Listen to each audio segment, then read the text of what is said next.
الحمد للہ رب العالمین والصلاة والسلام علی رسول اللہ صلی اللہ علیہ وسلم اللہم صلی علی محمد وعلی آل محمد کما صلیت علی ابراہیم وعلی آل ابراہیم انک حمید مجید اللہم بارک علی محمد وعلی آل محمد کما بارکت علی ابراہیم وعلی آل ابراہیم انک حمید مجید۔ میرے محترم بھائیوں اور بزرگوں، ہم سب کو ایک دن اللہ تعالیٰ کے سامنے حاضر ہونا ہے۔ اس دن نہ مال کام آئے گا، نہ اولاد، نہ دنیا کی شہرت، بلکہ ہر انسان کو اپنے اعمال کا جواب دینا ہوگا۔ اللہ تعالیٰ فرماتا ہے فَمَن يَعْمَلْ مِثْقَالَ ذَرَّةٍ خَيْرًا يَرَهُ وَمَن يَعْمَلْ مِثْقَالَ ذَرَّةٍ شَرًّا يَرَهُ۔ جس نے ذرہ برابر نیکی کی ہوگی وہ اسے دیکھ لے گا، اور جس نے ذرہ برابر برائی کی ہوگی وہ بھی اسے دیکھ لے گا۔ نبی کریم صلی اللہ علیہ وسلم نے فرمایا ان اول ما يحاسب به العبد يوم القیامت من عمله الصلاة۔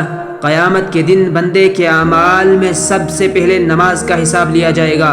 اگر نماز درست ہوئی تو باقی اعمال کی بھی امید ہوگی، اور اگر نماز ہی خراب ہوئی تو باقی اعمال بھی خطرے میں پڑ جائیں گے۔ اس لیے ہمیں چاہیے کہ ہم اپنی نمازوں کی حفاظت کریں، انہیں وقت پر اخلاص کے ساتھ خشوع اور خضوع سے ادا کریں، کیونکہ یہی وہ عمل ہے جس کے بارے میں سب سے پہلے سوال ہوگا۔ اللہ تعالی ہمیں اپنی نمازوں کی حفاظت کرنے اور قیامت کے دن کامیاب ہونے کی توفیق عطا فرمائے۔ میرے بھائیوں، ہم نے سنا کہ قیامت کے دن سب سے پہلے نماز کا حساب ہوگا۔ اب سوال یہ ہے کہ اگر نماز میں کمی رہ گئی تو کیا ہوگا؟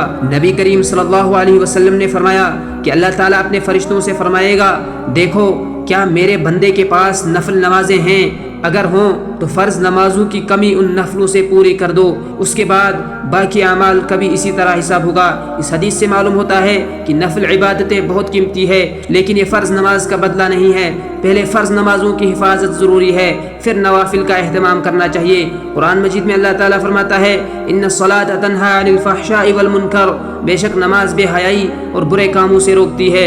اس لیے اپنے دل سے پوچھیں کیا ہماری نماز ہمیں گناہوں سے روک رہی ہے؟ اگر نہیں تو ہمیں اپنی نماز میں اخلاص، خشوع اور پابندی پیدا کرنے کی ضرورت ہے۔ میرے عزیزو، آج اپنے دل سے ایک سوال ضرور پوچھیں، اگر آج میری موت آ جائے تو کیا میں اللہ کے سامنے اپنی نماز کا جواب دے سکوں گا؟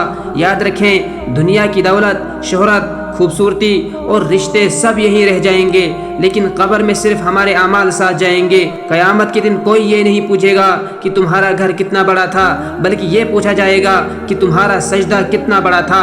اس لیے آج ہی اللہ کی طرف لوٹ آئیں، سچی توبہ کریں، نمازوں کی پابندی کریں، والدین کے ساتھ حسن سلوک کریں، گناہوں سے بچیں اور اپنی زندگی کو قرآن اور سنت کے مطابق گزارنے کی کوشش کریں۔